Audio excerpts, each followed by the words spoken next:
Hotline news પર તમે જોઈ રહ્યા છો વાત વિક્રમ વકીલની. નમસ્કાર, હું છું વિક્રમ વકીલ અને આપ જોઈ રહ્યા છો હોટલાઇન ન્યૂઝ. અરવિંદ કેજરીવાલની મુશ્કેલી ઓછી થવાનું નામ નથી લેતી. છેલ્લા લગભગ 115 દિવસથી તેઓ જેલમાં છે. શરૂઆતમાં ઈડીના કેસને કારણે જેલમાં હતા.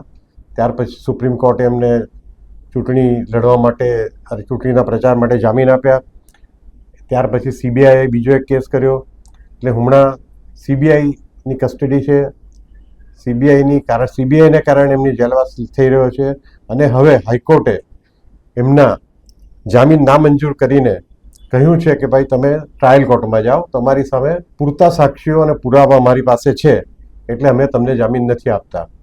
અરવિંદ કેજરીવાલ તરફે જાણીતા એડવોકેટ મનુ સિંઘવીએ દલીલો કરી અને એમણે બને એટલું જજ નીના બંસલને સમજાવવાની કોશિશ કરી કે કેજરીવાલ નિર્દોષ છે, કેજરીવાલને રાજકીય રીતે ફસાવવામાં આવ્યા છે.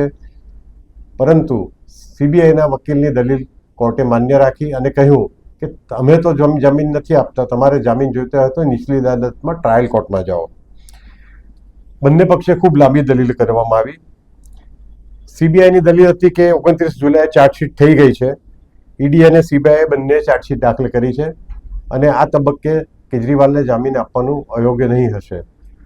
હાઈકોર્ટે જે જામીન નકાર્યા એમાં કેટલાક કડક નિરીક્ષણો પણ કર્યા છે. એને કારણે અરવિંદ કેજરીવાલને મુશ્કેલી આવનાર સમયમાં વધી શકે છે.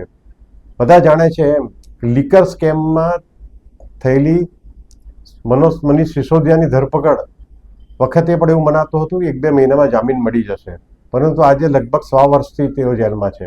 કેજરીવાલને પણ એવું જ હતું કે તેઓ મોટી મોટી બડાસો મારશે કે હું તો ડરતો નથી જેલવાસથી અને મને કંઈ થવાનું નથી. ભલે પછી એમણે એમ કહ્યું હોય કે મને ઈડી ધરપકડ કરશે. એમની ઈચ્છા ઈડીએ પાર પાડી, એમની ઈચ્છા સંતોષી ઈડીએ અને હવે તેઓ જેલમાં છે. કોર્ટે ત્યાં સુધી કહ્યું કે દારૂ ગોટાળાના મામલે અરવિંદ કેજરીવાલ માસ્ટર માઇન્ડ છે અને ગેંગના સરદાર છે. હવે આ કેસમાં આમ આદમી પાર્ટીને પણ એક પક્ષકાર બનાવવામાં આવી છે અને અરવિંદ કેજરીવાલ આમ આદમી પાર્ટીના સંયોજક છે, સર્વે સર્વા છે, એટલે એમના માટે મુશ્કેલી વધી શકે એમ છે. इन लोगों का मकसद था कि केजरीवाल को गिरफ्तार कर लो, केजरीवाल चला गया तो पार्टी टूट जाएगी, सरकार गिर जाएगी. उसका बिल्कुल उल्टा हुआ. आम आदमी पार्टी एक परिवार है. परिवार में जब मुसीबत आती है ना तो सारे और इकट्ठे हो जाते हैं, अलग अलग बिखरते नहीं हैं. उसी तरह से आप लोग भी सारे इकट्ठे हो गए और उनको मैसेज चला गया कि एक केजरीवाल को गिरफ्तार करने से काम नहीं चलेगा. आम आदमी पार्टी का हर कार्यकर्ता केजरीवाल है.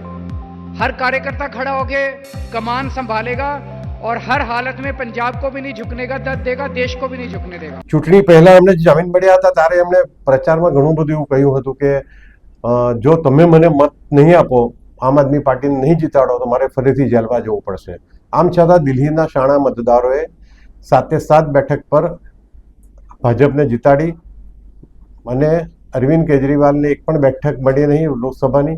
છેવટે અરવિંદ કેજરીવાલે શરમજનક રીતે ફરીથી જેલમાં જવું પડ્યું. સુપ્રીમ કોર્ટે પણ કહ્યું હતું કે સીએમ હાઉસમાં કેજરીવાલ ગુંડા રાખ્યા છે. હમણાં જ એક ચુકાદામાં જેમાં સ્વાતિ માલીવાલની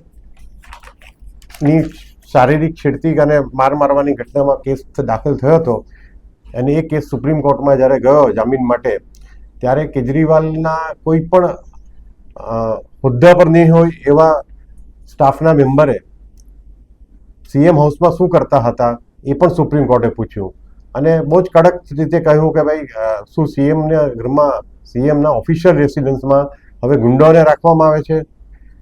હવે મુખ્ય સવાલ એ છે કે હવે કઈ કોર્ટ કેજરીવાલને જામીન આપશે. આપણે થોડા પાછળ જઈને જોઈએ તો અરવિંદ કેજરીવાલ જે રીતે રાજકારણમાં આવ્યા, અન્ના હજારેના આંદોલન 2012માં જે ભ્રષ્ટાચાર સામેનું આંદોલન શરૂ દિલ્હીમાં થયું હતું અને કેજરીવાલને સફળતા મળી અન્ના હજારેના ટેકાથી. અન્ના હજારે એક મોહરુ હતા. અન્ના હજારે એક સાધુ જેવા માણસ વ્યક્તિ છે, ગાંધીવાદી છે, મંદિરમાં રહે છે અને નકશીક પ્રમાણિક છે. અરવિંદ કેજરીવાલે જોઈ લીધું કે તેઓ પોતે જો આખો આંદોલનનો માથા પર લેશે તો સફળતા નથી મળવાની, એટલે અન્ના હજારેને આગળ રાખ્યા. આંદોલનને ટેકો બાબા રામદેવનો મળ્યો, એ સિવાય બીજા RSSનો પણ કદાચ એ કહેવાતું હતું કે RSSનો ટેકો પણ હતો. આંદોલન સફળ થયું અને ત્યાર પછી અરવિંદ કેજરીવાલે જોયું કે હવે યોગ્ય સમય છે અન્ના હજારે સાથે છેડો ફાડી નાખવાનો. કેજરીવાલે અન્નાને પડતા મૂક્યા, પોતાના રાજકીય પક્ષની સ્થાપના કરી અને તે વખતે એમણે સ્થાપના કરી અને 48 કલાક પહેલા એવું ટીવી સમક્ષ કહ્યું હતું કે મારા બાળકોના સોગંદ ખાઈને કહું છું કે હું કદી રાજકારણમાં નહીં આવું, કોઈ રાજકીય પક્ષની સ્થાપના નહીં કરીશ. જે વ્યક્તિ પોતાના બાળકોના ખોટા સોગંદ ખાઈ શકે છે, હવે આ વસ્તુ તો રેકોર્ડ પર ટીવી કેમેરાની સામે એમણે કહ્યું હતું. ત્યાર પછી દરેક વારંવાર સોગંદ ખાતા ગયા અને એમાંથી ફરી જતા રહ્યા. પછી એમણે કહ્યું કે હું ચૂંટણીમાં લડી લઉં, ચૂંટણી લડ્યા, ચૂંટણી લડે જીત્યા પછી એમ કહ્યું કે હું CM બંગલો નહીં લઉં. ત્યાર પછી CM બંગલો લીધો. પછી કહ્યું કે મોટી ગાડી નહીં વાપરું, ટ્રેનમાં મુસાફરી કરીશ, તો બધી સિક્યુરિટી સાથેની મોટી ગાડીઓમાં ફરતા થયા. હવે કેજરીવાલની ઇમેજ દેશમાં દિવસે દિવસે બગડતી જાય છે અને લાંબા જેલવાસ જો કેજરીવાલમાં રહેવું પડશે, લાંબા સમય સુધી જેલમાં, તો કેજરીવાલ અને આમ આદમી પાર્ટીનું ભવિષ્ય ખૂબ જ ધૂંધળું છે. તમને જો આ પ્રકારના વિડીયો જોવા ગમતા હોય તો અમને લાઈક કરો, સબસ્ક્રાઈબ કરો. Thank you.